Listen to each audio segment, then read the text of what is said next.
on this third Sunday of Easter, so Easter's still not over, right? Keep saying Happy Easter to people. Say Happy Easter throughout the entire season.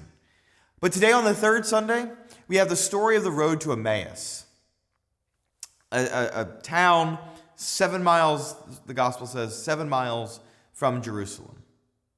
There is no town or evidence that there ever has been a town called Emmaus 7 miles out.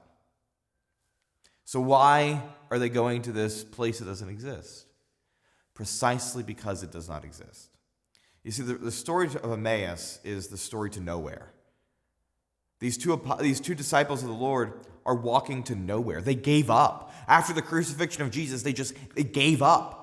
7 miles is the number of perfection. They are perfectly leaving Jerusalem, is how we should read that. They're going to somewhere that does not exist because outside of God, there's nothing. So they're going to nothing. They're perfectly going to nothing.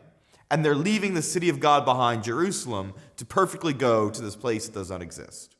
Because when you leave God, there's nothing. There's just the facade and the impression that there's something out there. But what's really cool about this story is that while they're on their way, they encounter Jesus and they talk with him, and their hearts burn on fire in love for the gospel and what Christ is saying to them.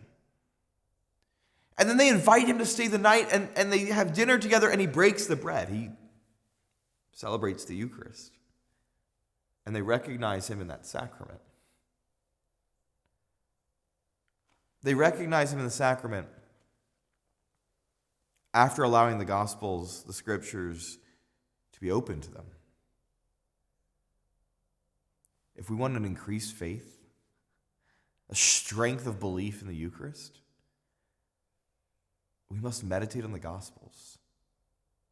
We must sit and pray with the Old Testament, the letters of Paul, the book of Revelation. We must sit and pray with all the Scriptures. We must do our Lectio Divina. We must sit and meditate and listen and practice our mental prayer and allow ourselves to pray it, not just read it, but to pray it and to allow that burning fire of love to captivate us as we get lost into the Scriptures.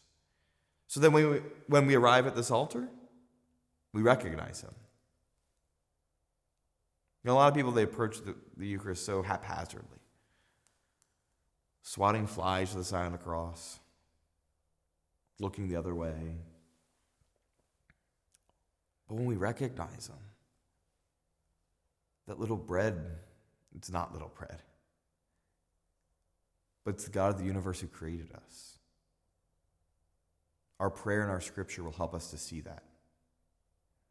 Give your life over to be a life of prayer.